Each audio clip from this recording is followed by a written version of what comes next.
Good morning. Hello. Okay. Hi, good morning, everybody. Welcome. My name is Nellie Scott, and I am the Executive Director of Creta Art Center, but I am here as the board member of the eBell of Los Angeles, and I get to welcome to you to this wonderful, beautiful, historic building, and a very, very special place in Los Angeles, especially for women's history, and a perfect home for the conversation you'll be hearing today. We are so grateful to the Immaculate Heart community for bringing together this panel that you're about to hear. And I'm personally excited to hear about it, but one of the reasons that I thought it was so special to have it here at the eBell was the motto of the eBell is, I will find a way or make one. And I think the speakers of today really embody that in their own professional and personal practices. We have Pam Hope to thank for bringing all of these wonderful speakers together. Yes. Thank you, Pam. And with that, it's really such a pleasure to be able to introduce the president of Immaculate Heart Community, who, if you are not familiar with this incredible group, I really invite you to learn more about their legacy in Los Angeles, their charism, that is a heartbeat that uplifts others in so many spaces. Really, I'll let Sherry speak a little bit more about their work today, who is the president and PEO. So I will go ahead and hand over the mic to her to do that. There she is. Oh, there we go.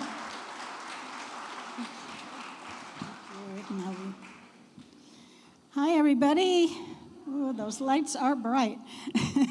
Thank you for coming today. We're really pleased to be holding our second essential conversation here at the eBell. We did it a year ago, and we're going to do it on an annual basis. So this event is meant to be a deep dive into critical issues of our times, and we do that through a conversational format with local leaders who are intimately involved with programs and policies relating to our topic.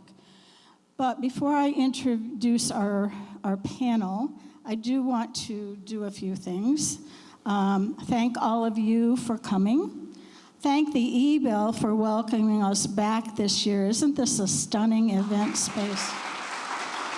Yeah. They are very gracious, and it's a pleasure to work with them. And I'm going to thank Pam Hope also, our Mission Advancement Director.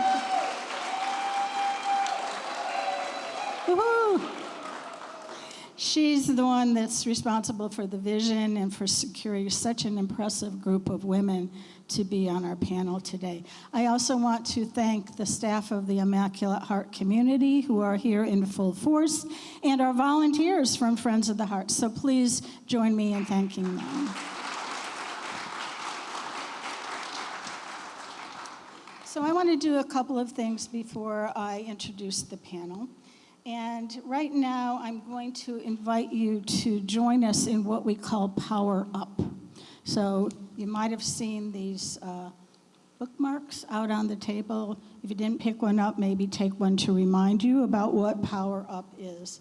We started this really about a year ago after the national election in our country, and we were starting to experience a lot of chaos and noise in our lives. And we started this to extend an invitation to everybody to take a moment at noon or any time during the day and to just quiet yourselves and drop out of the noise and chaos. So if you're so inclined, please do that with us today.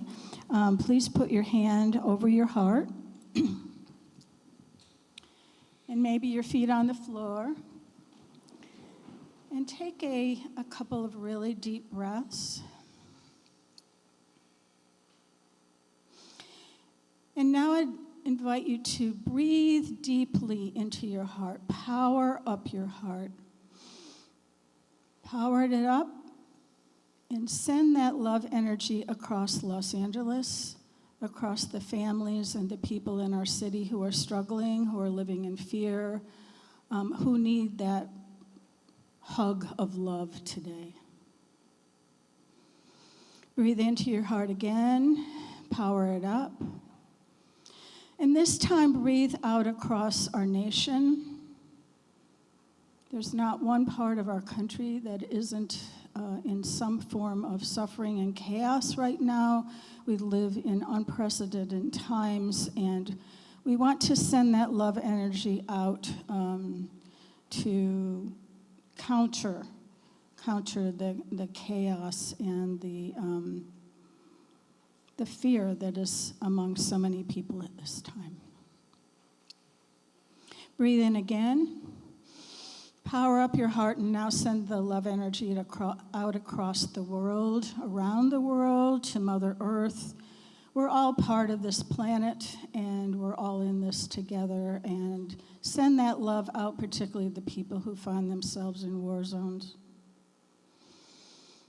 And one more time, breathe in and extend your love energy to everybody in this room. We're all gathered here together because we are caring and compassionate people. We need to embrace each other in the work that we do and love ourselves in the middle of that also. And so with that, I say, let it be. Amen. Thank you.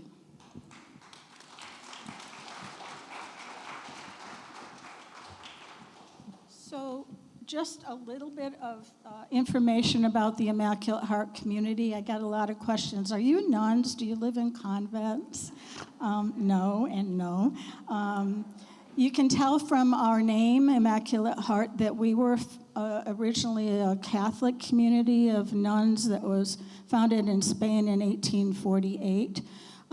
But this year marks our 56th year in Los Angeles as an inclusive, lay, non-denominational Christian community of men and women who believe in God and who live out our faith through justice and social justice activities.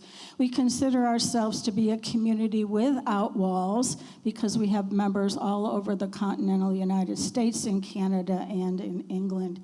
We do accept new members annually, so please check out our website and our Friends of the Heart to learn more about our community. Now, if you've ever been to any of our events, you know that we ask our participants to do three things. First, we're educating ourselves. Secondly, we ask you to pray. And thirdly, we ask you to act. So today we're educating ourselves on the topic of mental health and the criminal justice system. We ask you to pray in your own faith tradition, whatever that might be, for those who are impacted by this topic and for those in service to them. And then we ask you to act. So as you listen to the discussion, think about ways that you can get involved with things you're learning about, things that you can do to make a difference and to make necessary changes. Now I'm going to introduce the panel.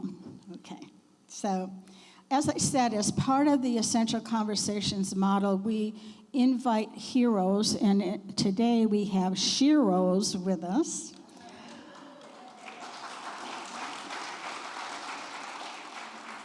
These are five very engaged and powerful women who are going to be talking to us on the topic, the intersection between mental health and the criminal justice system.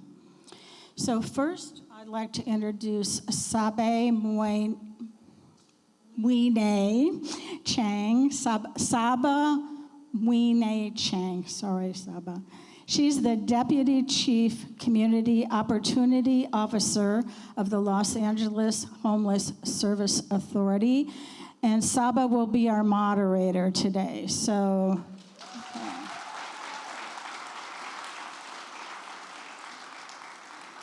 next we have Susan Burton. Where's Susan? Okay.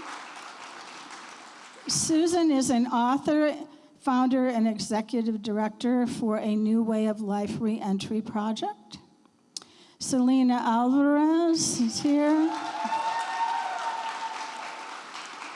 Celina is the executive director of Housing Works. Marianne Diaz is here. Marianne is the senior director of the Southern California Counseling Center and founder and executive director of Clean Slate. And last but not least is Haydeh Takasugi, Los Angeles County Assistant Public Defender. So please welcome this wonderful panel. Are you coming?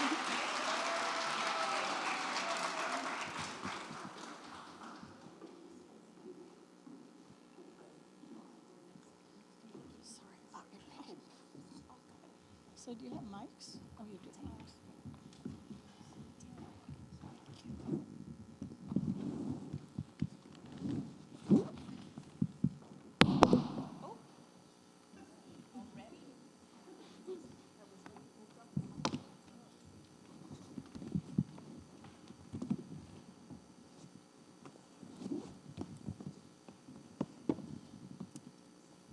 Beautiful.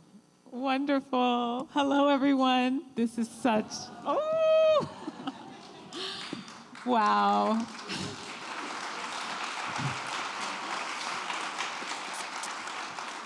This is such a tremendous honor to serve as your moderator. Again, my name is Saba Mwinye-Chang, and I get to be with these amazing, incredible women, and we're going to have just the most transformational conversation around this subject for our essential conversation on the intersection between health and the criminal justice system. And so we're going to start by getting to know each other and how we come to this work. And then we'll continue with our panel questions before we go into a Q&A. So please, if you have questions, capture them so that we can, hear these incredible panelists' responses for this learning, shared learning opportunity that we're all engaged in today, which excites me so much. And I will say, unfortunately, I will have to cut out a little early because of a prior commitment, but I will leave you in the very capable hands of Celina Alvarez to take us through to the end. So with that said, why, hello, amazing panel. Ooh, what a treat. Thank you all for your work, which has absolutely been amazing.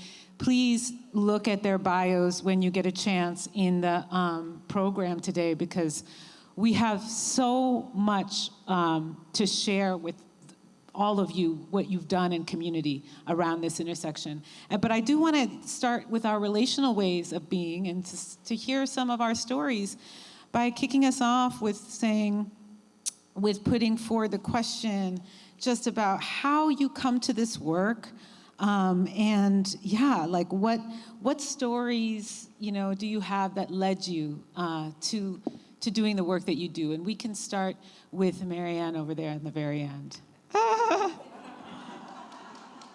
Is this on? Yeah? Of course you would start with me. Thanks. How did I come to this work? Well, personal issues. I grew up in a very poor community with immigrant parents, and was pissed off that I was poor. And I was angry, and I felt that poverty was violence against people. I always felt that. I always felt it was on purpose. So I was angry, so I became a gang member. I mean, when you're angry, it's very useful in that structure and in that community. I ended up in prison. I did 4 years for violent crimes, and Well, there was really no support in there, I found out. But when I got out, I don't know who guided me to these folks, but one by one, people saw something different in me and took all my anger that I had, and even I was hired by the counseling. Well, first I started with doing gang intervention work at Youth Gang Services when that was viable at the time. And I became the regional director, and I was making really good money for the time.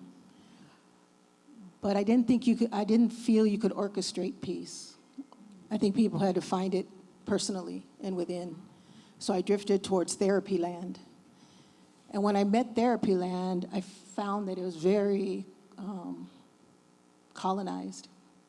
And it didn't fit my people. It didn't fit my history. It didn't fit what we valued as folks of color and folks who have grown up in poverty.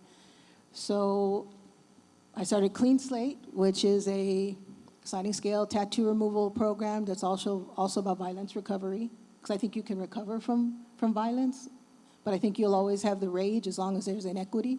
You'll always feel that rage, you know?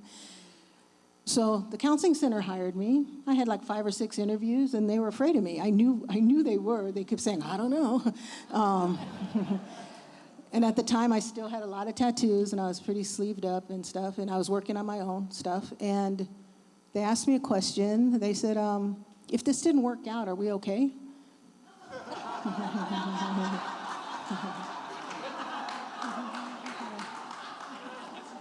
My answer was maybe. It depends how you decide not to have me here, you know. I told them, be careful, because I'm still working on this. I still rage out. Violence is still my first response to things. I had to learn how to pause and think and process. And I did that through the counseling center, and they had me I flipped tables in staff meetings. I jumped up and got in people's faces, and they said, so what's going on? I was like shocked. I was stunned by their welcoming of me anyway, with everything I had. I want to say this, when they ran my background check, the executive director at that time said, we've never had a stack before of a background check. And she said, and this is who we want. We want somebody who can actually go into the community and be valued. So that's my story. I mean, really and you know, of course, I'm also married to a wonderful woman, been for years. I'd moved to Fontana. Oh my God. It's the only place I could afford a house. You know, I moved out to Fontana, so it only took me 3 hours to get here. But you know, other than that, life is good, but it's also scary for folks right now. And I see it in all the work we do at the counseling center. I fear for our communities. And I think that if I could replicate what happened to me in my life, if I could get a big donor to help me replicate that exact program, which I'm almost there at the center. Their center is so willing to try things. We wouldn't be in Watts if they weren't. But it was to me, it was like a miracle that these people kept showing up. Like, why are these people showing up? I know, it was probably God. But the people kept showing up to me that were willing to accept me in all my messiness, right? In all my messiness. And I'm proud to say that I still work at the counseling center, and as long as I can hear and speak and think, I'm going to be there if they'll have me, right? Thank you. Thank you so much. Oh, and I love that lady right there, Judy Vaughn, Alexandria House.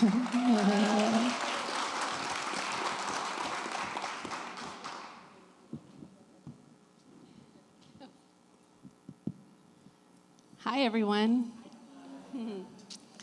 So I'm Celina Alvarez, and I'm the executive director at Housing Works. I call it my work home.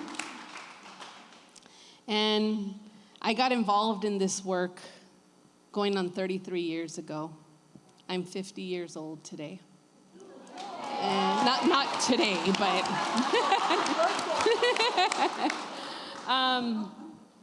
I landed in this work in 1993 after I graduated from high school in far west Texas.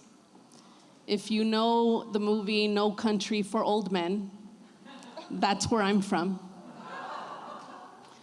Lots of tumbleweeds, a Walmart, oil, a federal prison, and lots of Catholics.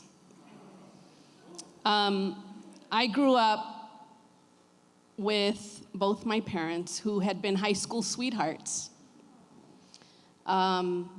They met when my mother was enrolling in high school as a freshman at Bel Air High School in El Paso, Texas.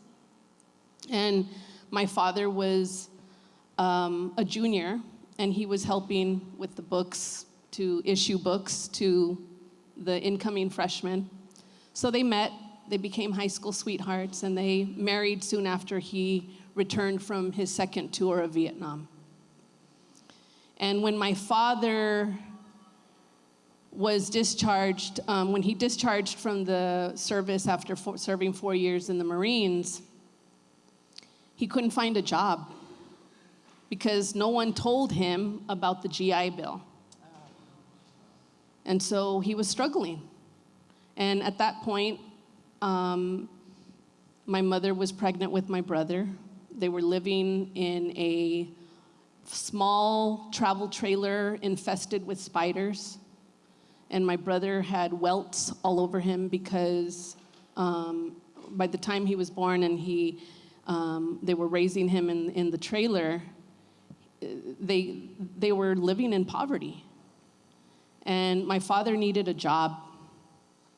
So he got on his bicycle and went out to search for a job. And on his way back one night, he was at a point of deciding, I need to re-enlist because I can't find a job. He stopped by the El Paso Juvenile Detention Center. He walked in there and he asked if they could hire him for anything, that he was willing to do anything that they may need for him to do. And they asked him, do you know how to strip floors? And he said, yeah, I could do that. So they hired him, and they handed him a razor blade and said, get to work. So he was the janitor. And he did this. And as they were bringing in the youth that were being detained, my father was the only Spanish speaker on staff. And so he was often brought in by the detention officers to translate. And oftentimes, he knew them, because my father grew up in El Barrio. My mother was from Segundo Barrio in El Paso. If you know El Segundo Barrio, that's where the Pachuco era started, Pachuquismo, the Zoot Suiters. And so he often translated, did interpretation services, and they'd pull him in, and he started to really think about what it is that the detention officers were doing in relation to how they were moving the youth through the system. And the detention officers actually realized my father had a gift. My father had a gift of what I now know to be the art of human engagement.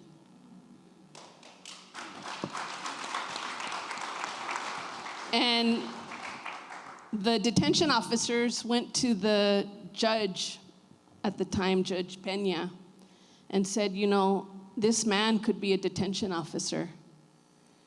And they advocated for him, basically, and Judge Peña said, I'm gonna give you a shot at being a detention officer, but you gotta go to college. And so my dad enrolled in community college. Still didn't know about the GI Bill. And he flunked out because he didn't realize he was illiterate. And he was having a really hard time in school. And it was one day on campus that he met a Chicano activist who said, "Tell me your story." And he told him his story. And the Chicano activist said, "Do you know about the GI Bill?"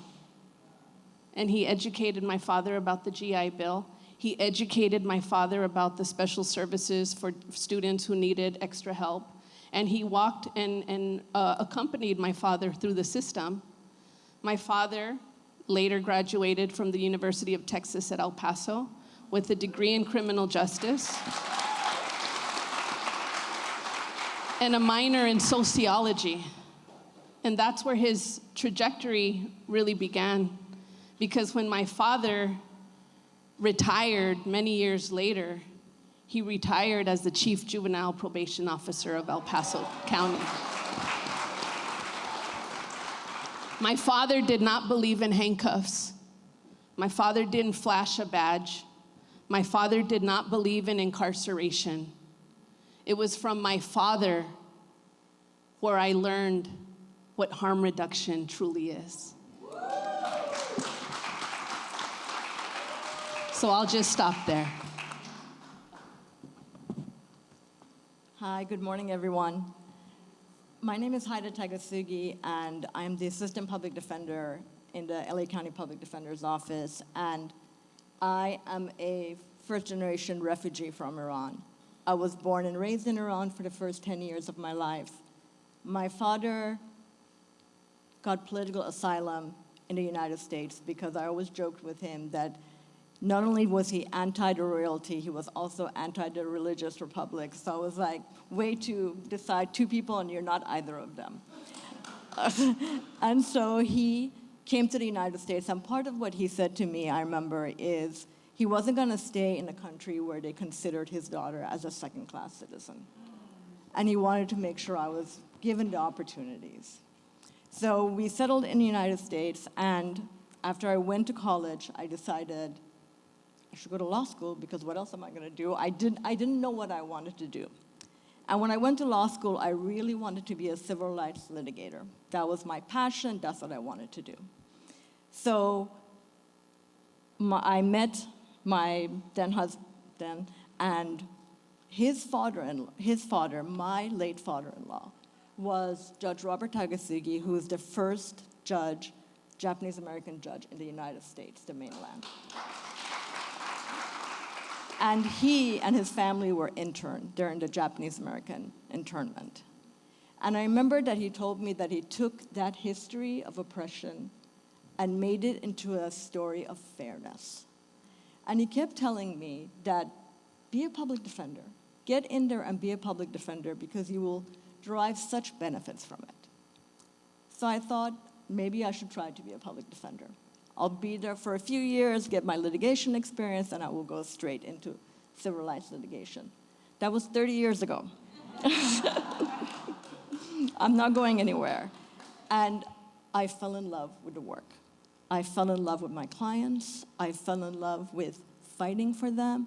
And I really considered it an absolute privilege to stand in court next to someone who's being accused of atrocities, who's being labeled, who's being thrown aside by society, and to be there to say, you gotta go through me first. I worked through misdemeanors, I worked through juvenile, and then the last 10 years of my life in the office, I did death penalty litigation. So sadly, I have the unfortunate privilege, because it was a privilege to stand next to her, to have a client who is currently on death row. And at that moment, I questioned whether or not, I was like, I don't know, is this really the thing for me? I was a mother of 2 kids. I remember knowing, I fully realized that I wasn't there for some of their childhood. I was in that case, I was immersed, I was fighting for my client's life. But I also realized that my kids were being raised with understanding the system, understand the injustices. And so I continue to stay in this system and to continue to work. And right now, I had the privilege of becoming the assistant public defender and supporting my attorneys who work so hard, to fight so hard, and sometimes are labeled as, there's a variety of labels that they have. They're public pretenders, they work for the system, they want to be district attorneys, but they really aren't. But it's a privilege to be part of this family in the public defender's office who's so passionate and dedicated for their clients. When I was working in the public defender's office, one of the things that we realized, and we created what we call the neurocognitive disorder team. And it came out of the love of one individual, Noah Cox. I gotta name him and give him the credit. He told me that, he came to my office one time and he said, you know, we have clients who have neurocognitive deficiencies, but we don't help them. They fall through the cracks. They can't be sent to a mental health facility. They can't be sent to substance abuse facility because that is not what is gonna help them. So I said, what should we do? He's like, give me a team. And now he has a nationally recognized program where we work towards making sure that clients with neurodivergence don't fall through the system. So I see part of my job at this point, and my calling is to make room for people with innovations in my office who want to take the holistic approach, who wants to do what they can. Sadly, I'm also now we created the major cases unit because the new district attorney brought back the death penalty. So we had to once again step into that space. And once again, we have to dedicate attorneys who are going to fight on a daily basis so that their clients don't get murdered by the state. So thank you so much for asking me to come here, and I'm very excited to share my story with you. Ms. Susan. A lot of tragedy up here turned hope. So I'm a native of Los Angeles, born in the housing projects in East Los Angeles, and was able to navigate a lot of harm as a child and a young woman.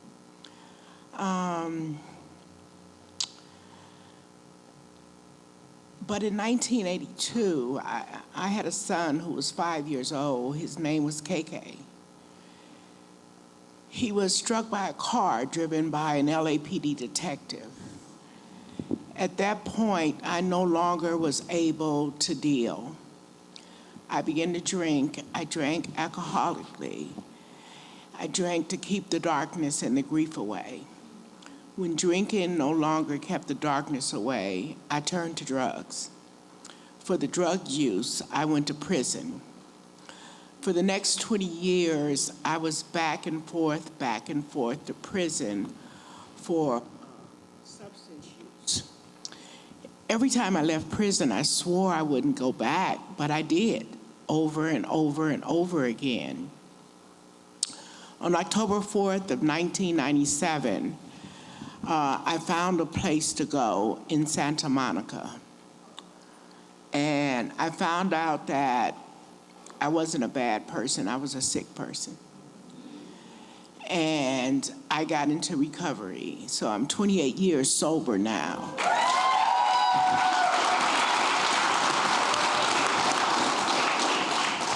But what I found in Santa Monica is the people there were directed to substance abuse programs, are given a court card. They weren't sentenced to prison as we were in South LA.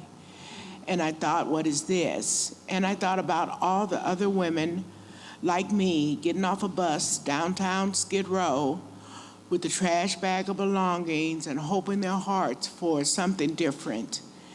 And so I got a job, a minimum wage job. I worked, I saved $13,000.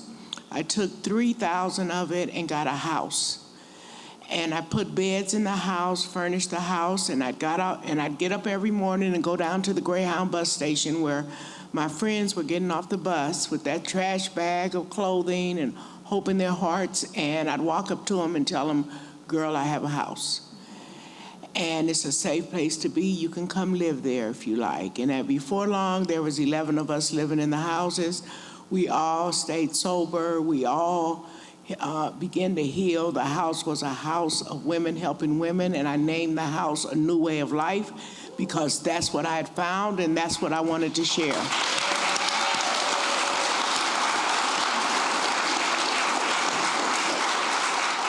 Today, there are 12 houses across Los Angeles County. Some of the folks here today is working in the field, and they were like, oh, I was at the house in this year, and I was at the house in that year, and I'm so glad to see you here today. In 2017, I published my book, Becoming Miss Burton, From Prison to Recovery to Leading the Fight for Incarcerated Women. And I took that book into prisons all over the world and all over the nation. And I want to thank Bill Resnick here because he made copies of that book for me, that I could take that book into prisons and I could sit with women who I believe to be the most important readers of that book. And I would do book talks, and I would go there and I would listen to them, and they would sit with tears streaming down their faces, talking about how they needed a new way of life in their community, how they wanted to come home and they wanted to be with their children, and they wanted to get a job, and they wanted to be productive members of the community. And I thought, you know, I can't be everywhere and I can't be everything to everybody, so I created SAFE, Sisterhood Alliance for Freedom and Equality. And what SAFE does is it trains other people to replicate a new way of life's model. So today we have homes in 20 states that are replicating our model, and women are getting a place to come. But there's 20 states, but you know, there's some states left out, right? So we're continuing to build, and we're continuing to train people.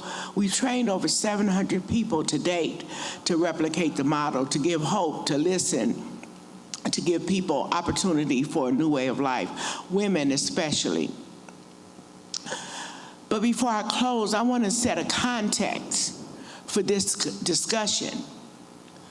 So there are 2 million people incarcerated in this nation right now. 40% of those people have mental health diagnoses. 98% of those people will never, ever get an opportunity to go to trial or to really be heard because our system, our legal system, is not set to give people an opportunity to go to trial. It's documented that 6%, at least 6% of those people are innocent. But we take plea deals. I remember taking a plea deal when I was not guilty. But because I had a previous conviction, it was like, you take this 2 years, or you gonna get 7. So I took the 2. So that happens all over our country. But the 40% of people who have mental health diagnoses, I just have to say, you know, what are we doing here? You know, I had a substance use problem, and I was caged, and I was handcuffed, and my labor was exploited. So I'm here today. Thousands of women have came through a new way of life. Hundreds of mothers have been reunited with their children and counting. So out of my tragedy also, just like my other panelists here, we have created hope. We have created change. Thank you.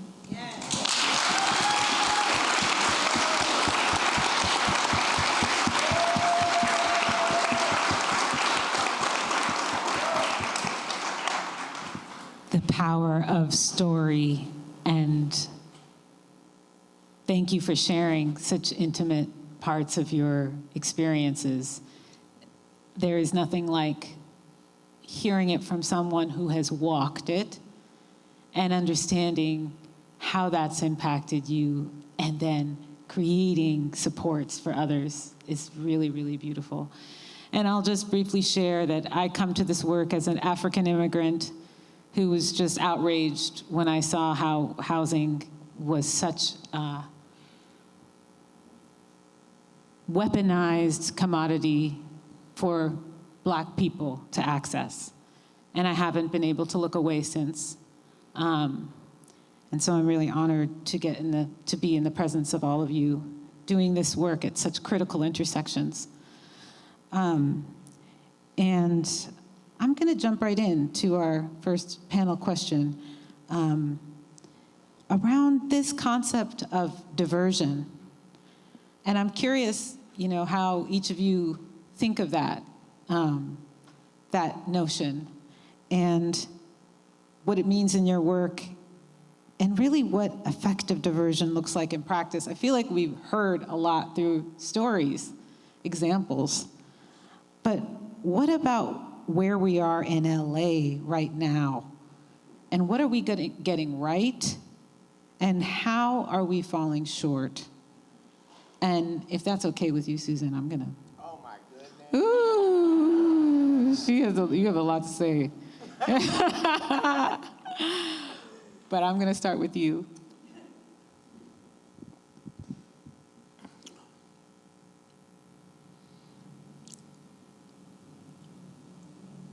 Why do we criminalize people's response to poverty? Why do we criminalize people's mental health condition? That they even have to be diverted? Why is this our response to community conditions? Why aren't we using those resources to change community conditions? So that's sort of my response to your question. Why are we criminalizing poverty? Why aren't we addressing poverty? Thank you, because the notion itself is absurd, and so we have to keep naming it. Haydeh, I'd love to hear your response to that question. Sure. When you talk about how Los Angeles is doing, we're doing terrible. Oh, goodness. Twin Towers Correction Facility in LA is known as the largest in the nation of what they call de facto mental health facility. How did a jail become the biggest mental health facility? It's because we criminalized mental health. We criminalized poverty. We criminalize when people cannot get by. There is this notion that we should be very thankful that there's diversion in the criminal system. I'm not. Diversion, if we really think about diverting people, it starts before they hit the system, before they come to me. Because our system is adversarial and punitive, and our system punishes people. So when you try to wedge in this system, we're gonna give you help, it's a delusion. It's really not the reality. So a real diversion program happens before that client walks into the courtroom. Because once that client has walked into that courtroom, everyone changed, yes, the whole focus is punishment. Even when diversion happens, every time they fall off diversion, every time they go back to substance use, which every person would say is what happens on recovery, they get punished. They get put in cages because there is this lack of understanding of what it means. And the neurocognitive disorder team that we have, it is so sad that when clients come to us with criminal cases, it's the first time at the age of 30, 40, 50 that we have to fight for them to get into the regional center. Why did it take a criminal act for us to get someone into a regional center facility? So diversion is failing abysmally because the focus is on jails. The focus is to give people a chance when they're in the system where they should have been given a chance before they even walked through the door and became my client.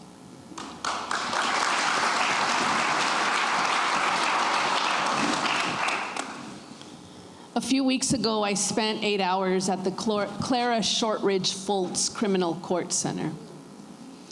And I accompanied 2 case managers, intensive case management service providers, as we call them in homeless services, ICMS case managers.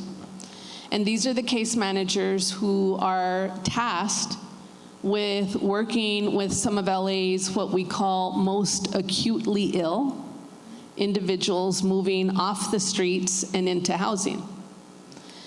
And the idea is that the case managers, we have this idea in the homeless services sector that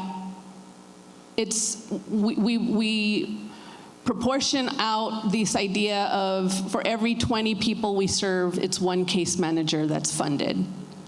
And we're funded, it's really underfunded because we can't even pay a livable wage, but that's a whole nother story.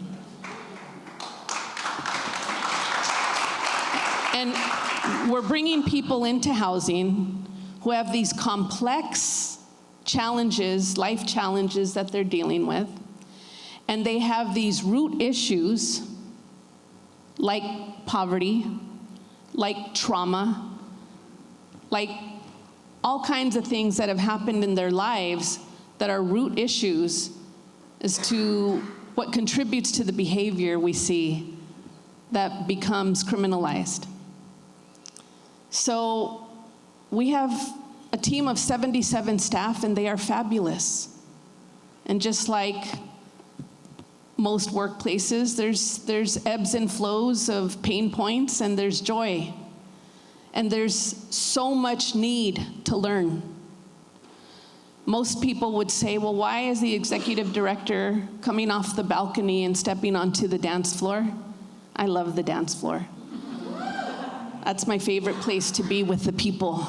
I love to roll my sleeves up and be in the trenches, because that's what keeps me grounded and reminds me why I have to be in the role that I'm in every day and where I can speak truth to what needs to be spoken. The point here is, though, I spent 8 hours doing some what we call contextual training with our staff. These 2 staff who go above and beyond, and I asked them, have you ever been to court before to advocate for someone, because you're going to need to introduce yourself to the public defender? Because we're going to try to work on diversion. This woman's almost 60 years old, Black woman from Pasadena, one of Pasadena's longest standing unhoused women that was high on the radar and most likely to die if not housed. We housed her 2 years ago. And she has lived in permanent supportive housing in a single site setting in a really nice place in Eagle Rock. But she's still dealing with her childhood trauma. So she still drinks. She drinks so excessively that she's picked up 70 counts of theft from Target because she steals Tide Pods and alcohol. Oh, she's such a threat to society, isn't she? She's a nuisance, if anything. That behavior, come on, it's not a threat.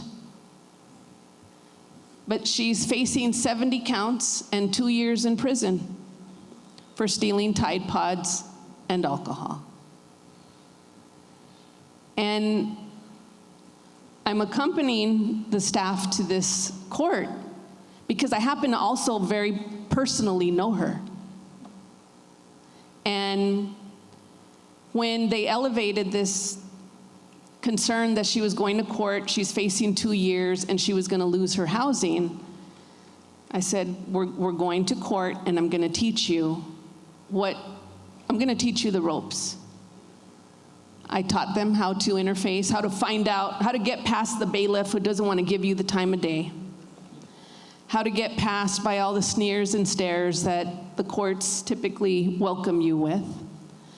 And I found out who the public defender was and pestered her because she had other things going on with her, so it was really hard to catch her attention and say, I need to talk to you. I'm a social worker. And when you say you're a social worker, it's always a crapshoot as to how they're going to receive you. But we also spent, because she was in a wheelchair, they waited to have her at the end of the day. Her hearing was set for the end of the day. They don't tell you that. So we sat through the entire day waiting for her to be brought, transported. So I used that time to help the staff understand, you see the different colored jumpsuits? What stories are the jumpsuits telling you? Where are they coming from within the system? So we used it as a teachable moment, and we've been advocating for this woman to be diverted into a dual diagnosis program instead of going to prison. The public defender has been extremely collaborative and graceful and gracious. I wrote the case summary for her to present the motion to the courts. And she was blown. She said, I've never had someone advocate to this extent. And it gives me chills to think that this isn't the only case that exists. There's other women and men, just like this person, who are facing the exact same trajectory if we don't figure out as a system how to better equip ourselves as a society to show up on behalf of the people who aren't able to do so for themselves at this time. When I think about effective diversion, I think about redirecting people in crises away from incarceration and into care, housing, treatment, and long-term support. Effective diversion, it requires immediate access to effective mental health care, housing pathways that are real and timely, relationship-based, not transactional-based case management.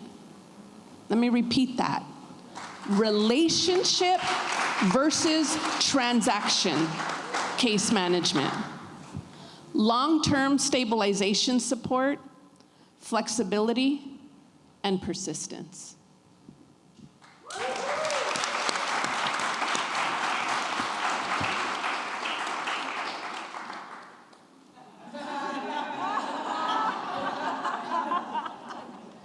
Being last has its dangers, doesn't it? Because everything has been so eloquently spoken.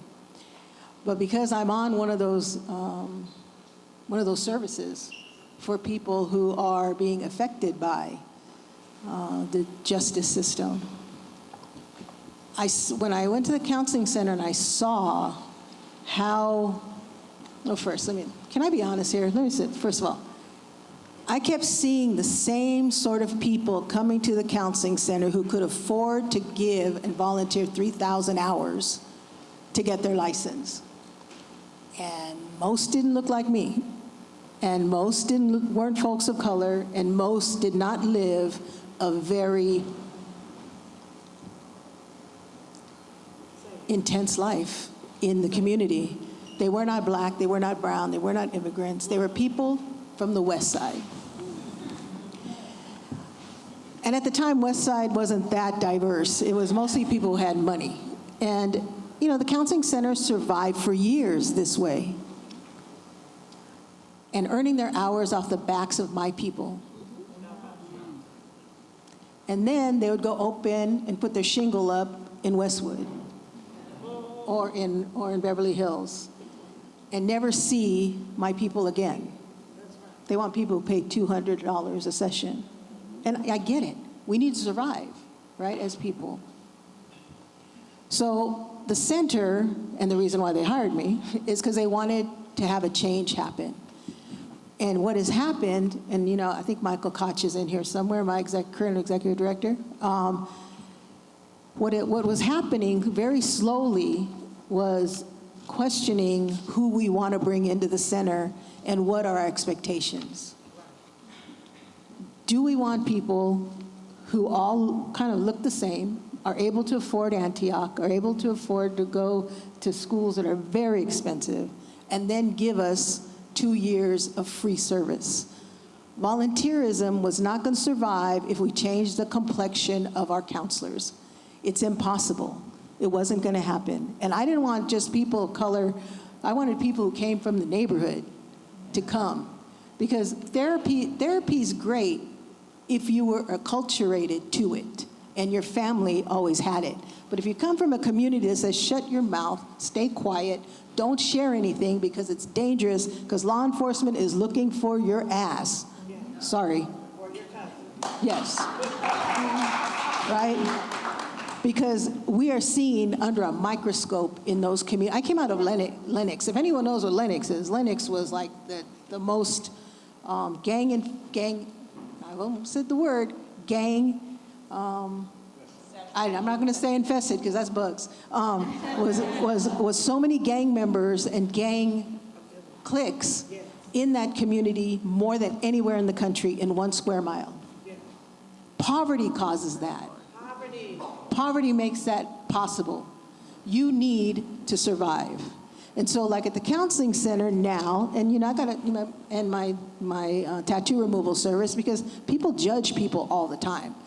I don't care if you've got a Harvard degree, but if you got tats on your face, nobody is going to invite you in. They're just not going to. So we work with each other really well to try to serve people. But what I did find was those folks who would come to us would already have a story for us because they felt and they knew we were an arm of the justice system, being counselors, that we signed papers, that we gave their attendance to the things we provided.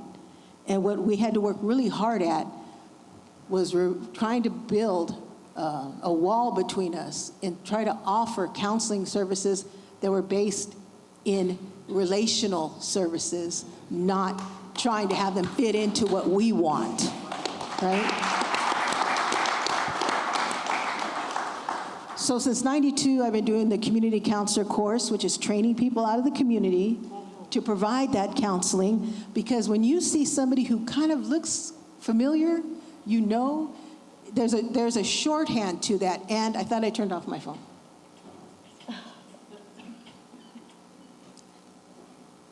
I'll call them back later. So when you can see somebody who reflects your community, who reflects your reality, it's easier to know that they might understand at least a part of what you're going through, right? So like recently, and I'm gonna share this with you, y'all. Recently, when COVID hit, the counseling center forgot to renew their BIP certificate from probation, which is Batterers Intervention Program, right?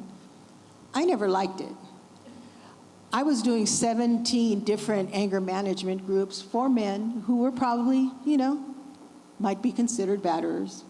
But it was done in a relational way to understand that these guys were probably also abused as children and grew up in a community that met everything with violence. I didn't know how to tell people, hey, I'm feeling a little overwhelmed today. I didn't know how to do that. I didn't know how to have conversations. I knew how to react. I didn't know how to respond.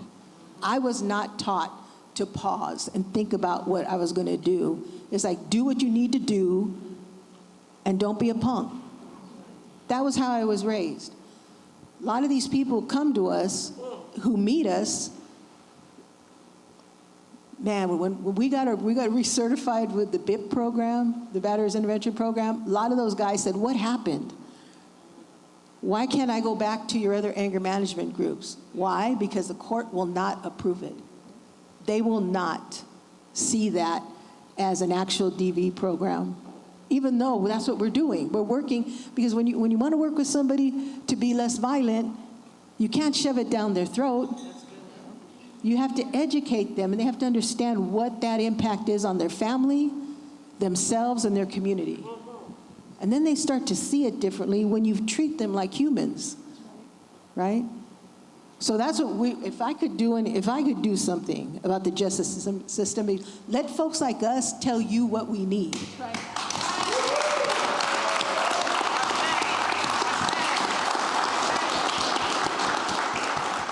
Let us design the programs. Let us design that, and I guarantee you'll have a better outcome if folks like me, I mean, we're in Watts right now, and they said, when we first opened that building, this is exactly what was said to us: nobody's gonna come voluntarily to Watts to get counseling. We got a waiting list of people who wanna get in. And it's because all of our counselors are trained in a relational way, not about the DSM-5 or 6. It's about build a relationship with these folks in this community. They'll come. And they do. And then they bring their kids. And then they bring their family members. And then they say, you know what?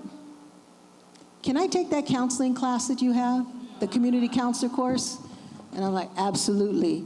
And now we probably have about 8 or 9 folks that graduated CCC, went on to the peer support state certification, and are now counselors with us. They have jobs.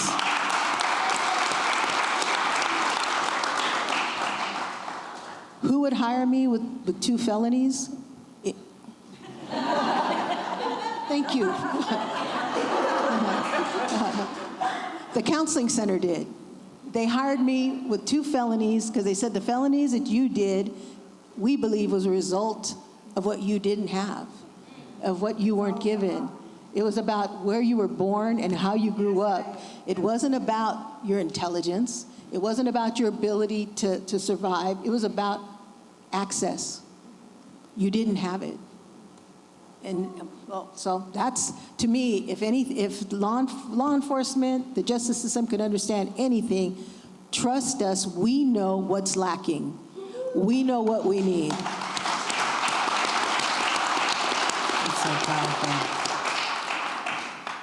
And I just want to say, I think we're really blessed to have a place like the Counseling Center in LA that has such a long reach out into the whole community, because now that you can do virtual, we can see anybody, which is really great. And as long as the justice system lets us do it, we're going to keep providing services that way and keep inventing ways of reaching out in the community, because it can't be about, it can't be about you come to me. It's about us going to the community. So we are going into Jordan Downs, we're going to Nickerson Gardens, we're going into Imperial Courts, we're going into the area that's all Playboy over there on Avalon. We're going to those areas and providing services because people's idea of what a counseling center is what they've maybe experienced before. And when they meet our folks that do reflect their reality, they go, well, where are you at? We go, we're in Watts, we're on the campus of WLCAC. Oh, I can go there. And they'll go, and then they'll tell their friends, and then they'll tell their friends, and people are starting to come to us. That's why we got a waiting list.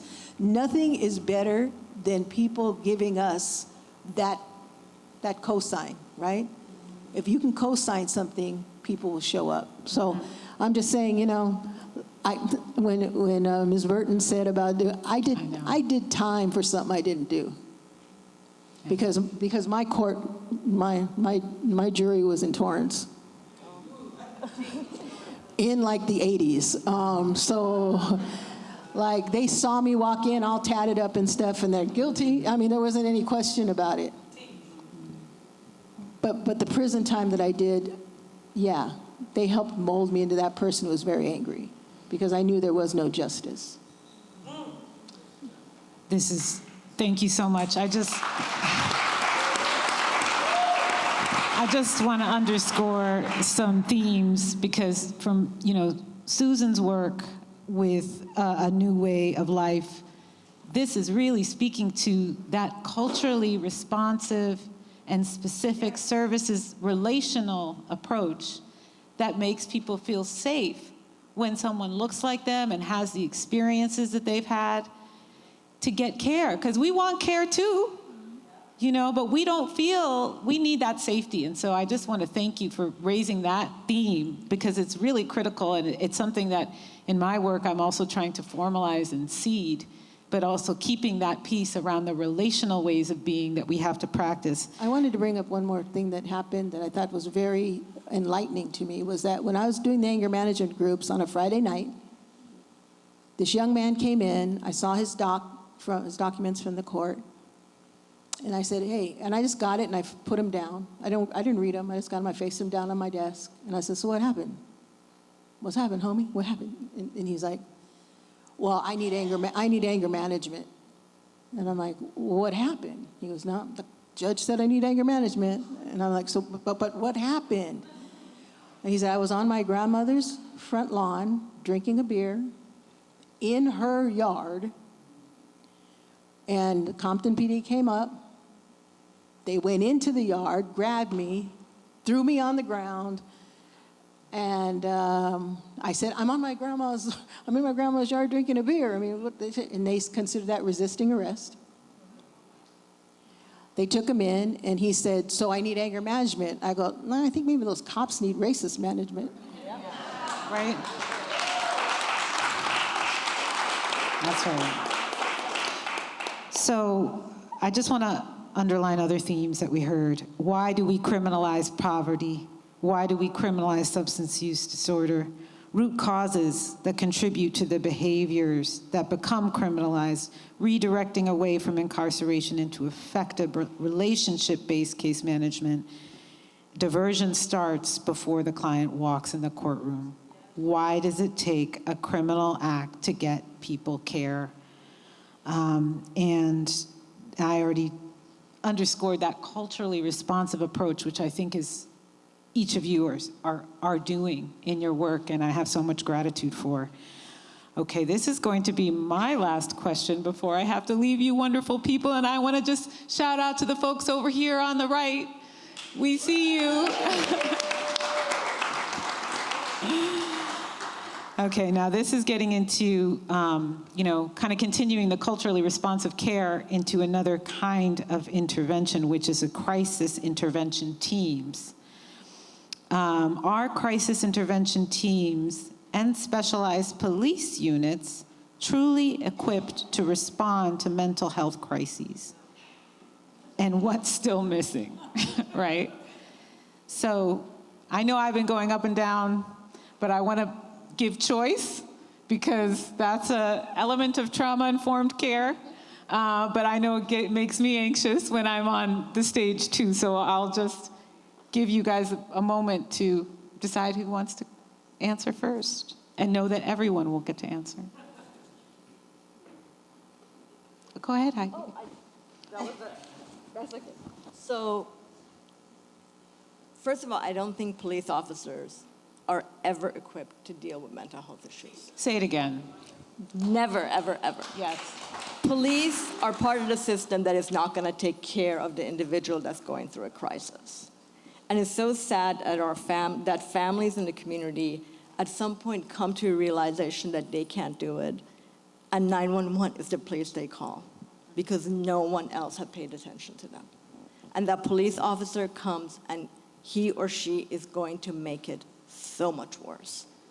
And those clients end up being my clients, because inevitably their action, which is a reaction to an oppressive presence in front of them, comes to sit next to me because they reacted what we consider badly. They resisted arrest.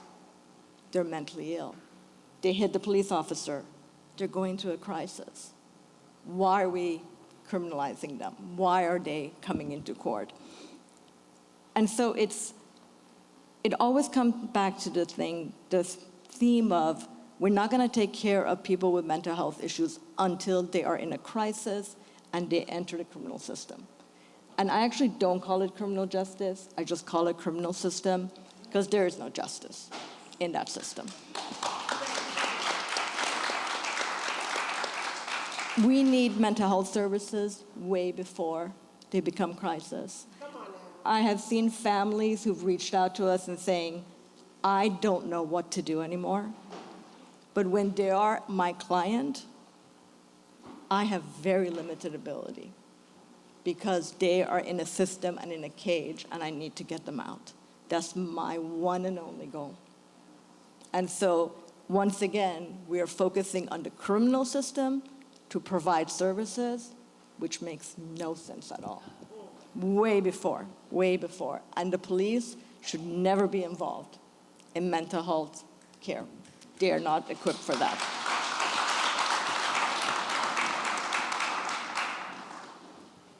I mean, I just want to say, like, how do you think somebody feels when they see uniformed officers coming in to try to help them? If you grow up in a community that has often been seen as problems, and law enforcement is called in to deal with the problem, and I mean, you kind of respond in a certain way. You know, we've had to call law enforcement maybe twice since I've been at the center. And I've been center 30 years. Because when they'd say, should we call the cops? I go, hell no. No, don't call the cops. Let me talk to this person, or let somebody else talk to this person, or let somebody needs to be able to sit with this person in all the ways that they've never been listened to or seen before. And they calmed down. They really did, because somebody was willing to sit in their intensity and not respond to it in trying to put it down. It's about let them finally say what they need to say and do what they need to do, and they will calm themselves down. It'll happen. But when law enforcement was called, because I wasn't there, it got pretty ugly. It got pretty ugly because the client, first of all, was like not having this happen because they right away wanted to put cuffs on them. And it's like, they're not violent. They're just in their mental state of being not able to be in our waiting area because they were like really, really doing some stuff. So, I mean, I don't know how people feel about this, but I would much rather have a fire department show up. You know what I mean? Yeah. They seem to have a lot more compassion, a lot more like sense. I'm sorry about law enforcement if you're in here, but I mean, I have a lot more sense about how to treat a person. Right? And so the counseling center, we have developed small teams of counselors that will go out to, when the fires happened in Altadena, when there was a shooting at LARNB, our counselors went out there and worked with them and were able to put down some of the anxiety that everybody was feeling and the fear. So I think mental health folks who are trained in working in our communities with less resources would make a lot more sense. People who could go out there and do the shorthand of being able to meet people and walk up to them and not be even afraid of being in the community, because some people are afraid to go to certain places, and not everybody will go out, and they'll go out there with expectations of there being a problem when they're just people. They're just people. When I've talked to folks, they're always saying, how are you going to Watts? I'm going to work at Watts. I go, Watts is really cool. It's a cool community. I feel safer there than a lot of other places in LA. I feel taken care of in Watts, because people get me. They understand me, and I understand them, and that's really, isn't that what people want? To be seen, heard, and understood? To be visible?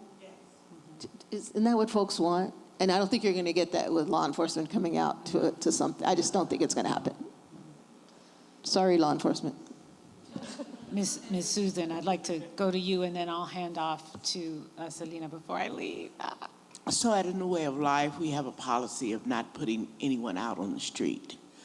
We have a drug and alcohol-free environment. Everyone there is on parole, probation, or some kind of way involved in the criminal justice system. So we keep a house that is drug and alcohol-free. So I have one young woman, and I was trying to transfer her to one of our sister agencies. And we were sitting there talking. I was like, we're gonna take you over here. And she's like, I ain't going nowhere. I'm like, well, let's talk about this. But ultimately, what she ended up doing was going upstairs and locking herself in the bathroom and dialing 911 on me. So she called the police on me. And that's another thing. We don't call the police. We try to resolve it in a way that is community, a way that is kind, thoughtful, and compassionate. So the pet team came. I guess from the call, they kind of like something going on here. So they came. I think she wanted me to come up there and break in the bathroom. But I wasn't going for that. I wasn't going to force her down or anything. So they came, and, you know, I explained the situation to them. They looked through our files. They looked at notes that had been taken about her behavior over the past week or two. And they called her down out of the bathroom, and they told her she was going to have to leave. But what I want to say is the pet team was trained differently from the LAPD, you know, black and white, even though they were in black and white. But they were trained much differently. But the question I want to say, and I want us to think about, is if that level of resources that was put into the pet team was put into the counseling center, it would be way more effective, way more, you know, we'd have another level of ability to get good community-based, transformative type of work in our community. And maybe I could have called the counseling center to help with her. You know, instead of having these people parachute in from Mars with a multiple double-digit salary to take care of, you know, just conflict in our community. Because I could have let her stay in the bathroom till she got hungry and came down. You know, it didn't have to be that urgent, you know. I have that type of, you know, patience and understanding of what people are going through. I might not know everything that this woman has been through, but I know her. You know, so what I want to say is that they were highly skilled, they were highly trained, they knew how to communicate in a way that was not, that did not escalate the situation. But damn, how much did they cost? You know what I'm saying? Can we get those resources? You know, I mean, like I community? said, it would have been much better investment to have those resources in the counseling center, and I'm able to call the counselor and say, I got a hot one over here. Can you come help me? I love that. Yeah, exactly. Because you're right down the street. We on 91st and Central. Yep, you know where we're at. Yeah. WLCAC. Yeah. Yes. So that's my to do about crises intervention. Not to say you throw them away or throw them out, but you know, we just need to think about how we support communities to be the best communities that they can be, and what's working and how we invest in what's working. This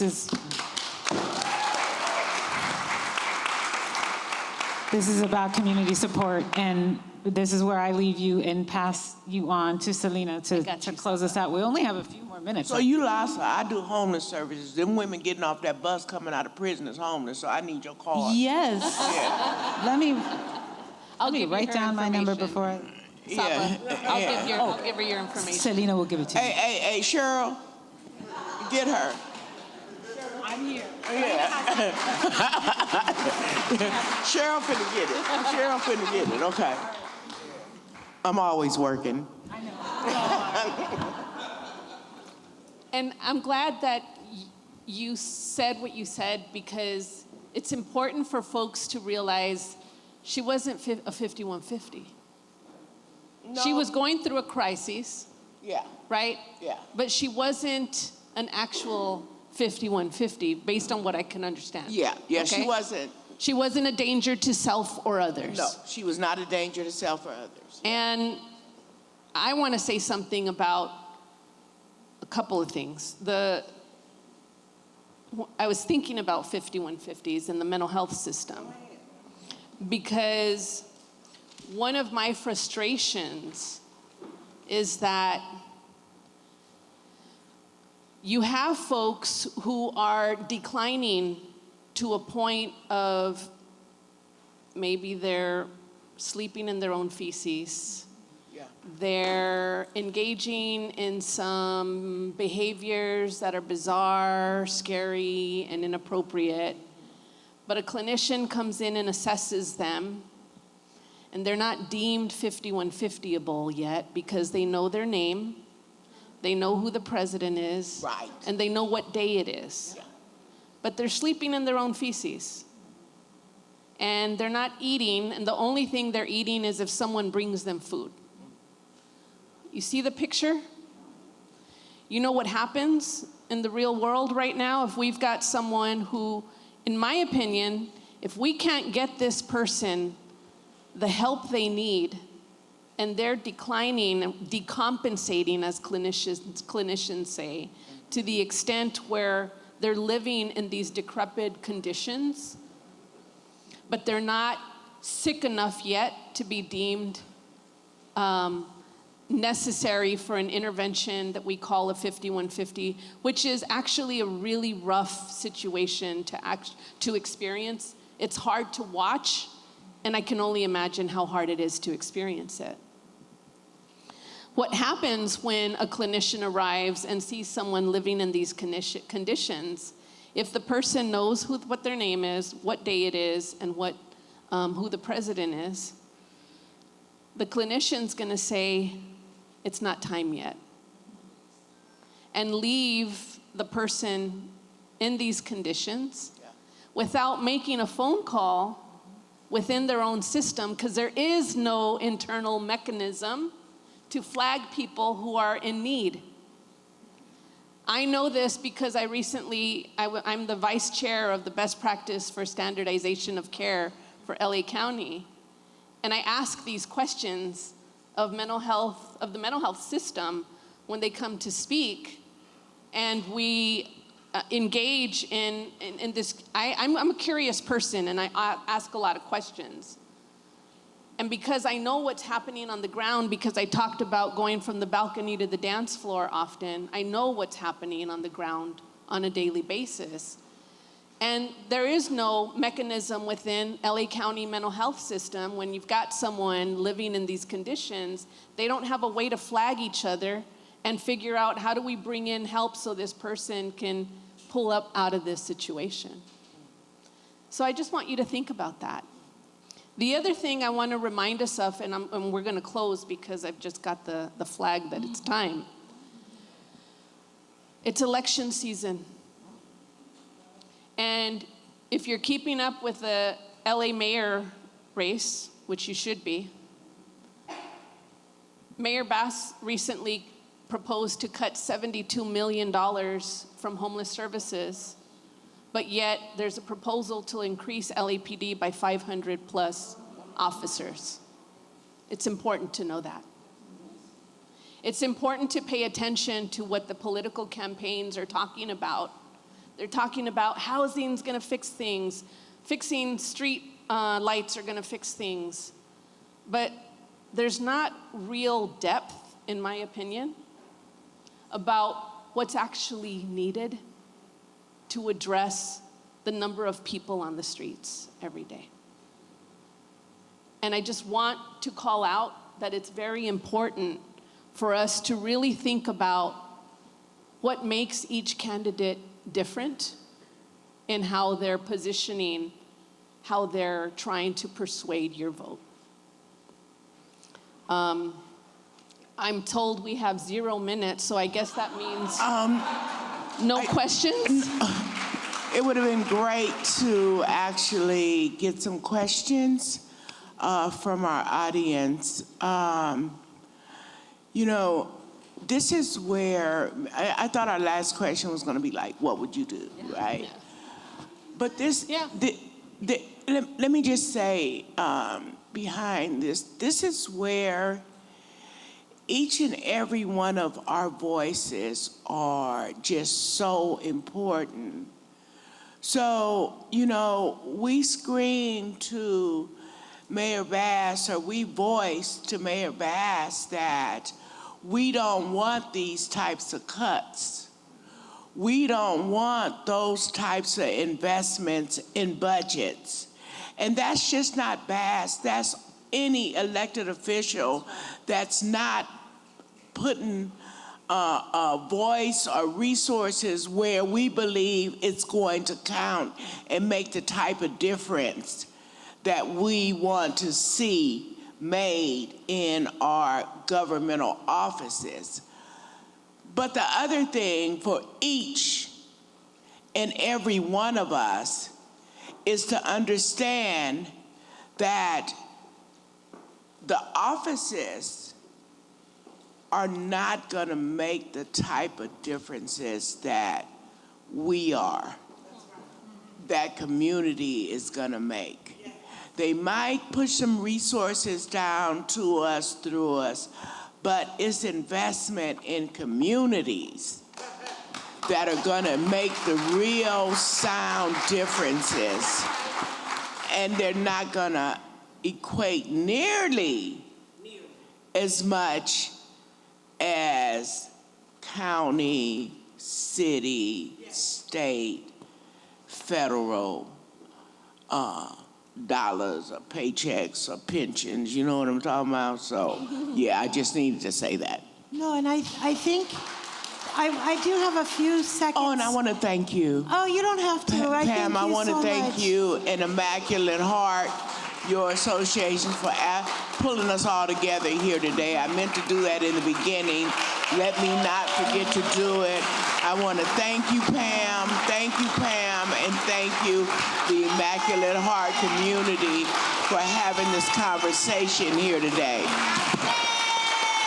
I was going to say that maybe instead of doing questions from the audience, because we have such short time, there's really the essential question, Celina, that was going to be our last question. So I would love, thank you, Susan, for those last words, but I don't want them to be the last words.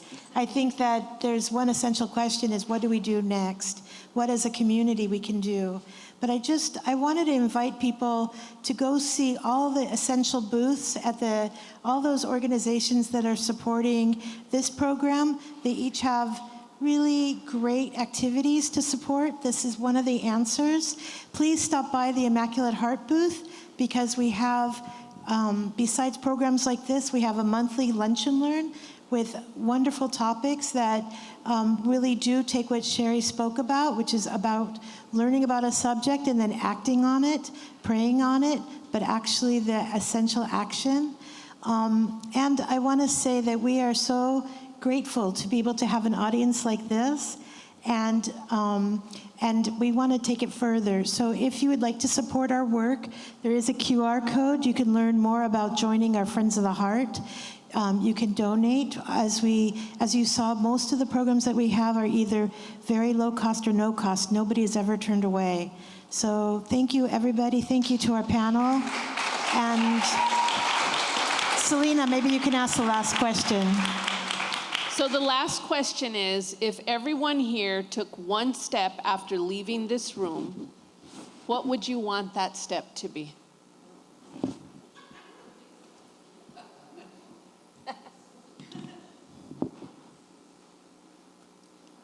I think what Ms. Burton said is very important, is that the counseling center, we take very little government funding, because they'll tell you how to do it. I know. And in order for us to really do what needs to be done, we've been very fortunate to have a lot of wonderful donors, wonderful foundations to support our work in trying to bring some equity to the community as far as services go, right? So we don't turn anyone away either. I do believe, and this is just my personal way of thinking, is that the community doesn't necessarily want free. We want fair. And to be fair means you have to know what the community can actually afford when they're going for services. So many of our people pay $5 for counseling. And if they can't do 5, they do 2. If they can't do 2, they do 1. And if they can't do any, we'll see them anyway. I mean, because they need us to support them. So as long as government gets to decide how we spend those dollars and how we serve people, we cannot do what the community really needs. So I think if I could ask all of you to do anything, would be to put pressure on your elected officials to listen to us. Listen to the community and listen to the folks who live this. Not what you get theoretically. It's all theory. It isn't truth, right? Truth is in the people we serve. They know what they're dealing with. They know what they're up against. They know what resources they don't have. And we want to bring that to them. But it takes people to vote that and say, I'm no longer going to support somebody who has blinders on and who's worried about their own next election, rather than worried about the people that are actually paying their wages. And that's us. That's us. And when I hear what people are doing with that money that we put in, we don't need more violence. We don't need more law enforcement. We need more service. We need service that looks like the folks that we're serving, and we will know what they have experienced. And a lot of you in here, I can just look around and know a lot of you have experienced a lot of the things that I've been talking about. And if somebody didn't intervene, where would you be? Somebody saw you past that. They saw past what you built to survive. They saw the heart and the child who was happy and ready to face the world. But the world just kicked our ass. So let's help people heal.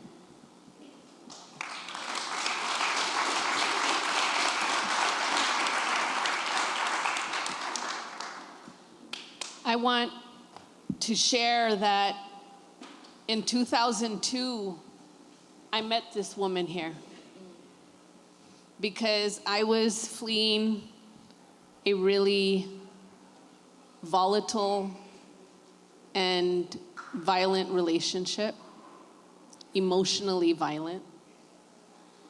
And when I met Marianne, I was sent to her because I was homicidal. I was literally planning my escape by taking him out.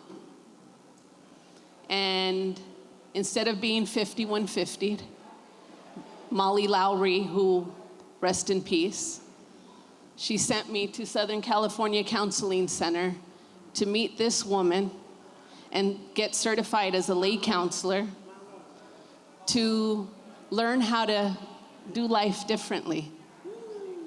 And so going back to the beginning of the conversation about how do we get into this work, it not only was my father, it was many people, including the people I've been honored to serve over the years and learn from, but it was also this woman here. And I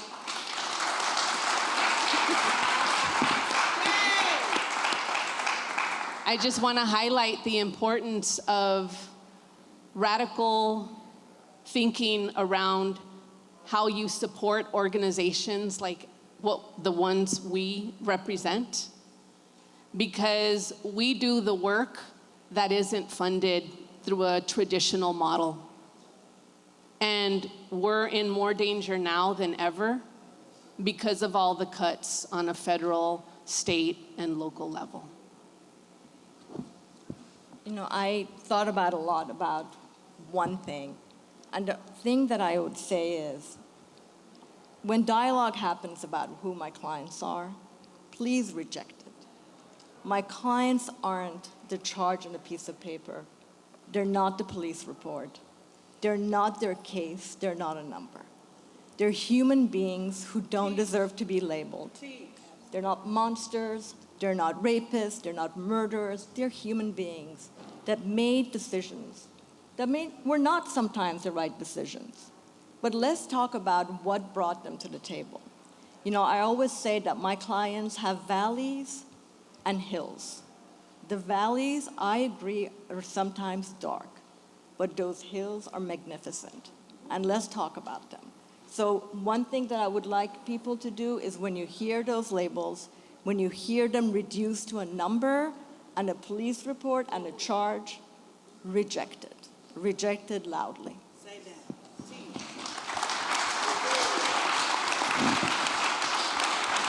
Bring it home, Miss Burton. I just want to say we must be willing to take risk toward change.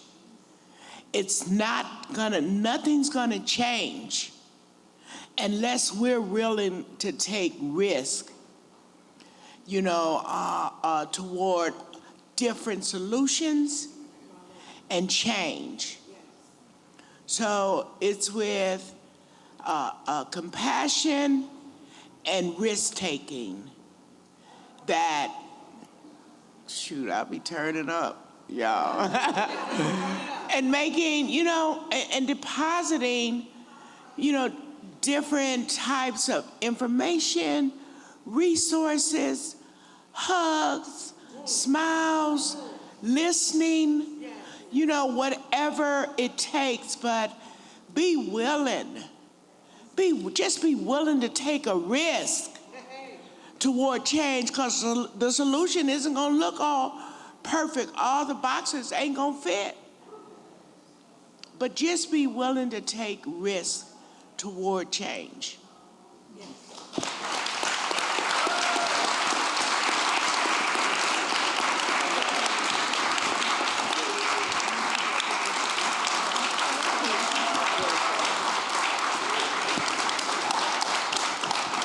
Thank you, thank you, thank you. Wow, wow.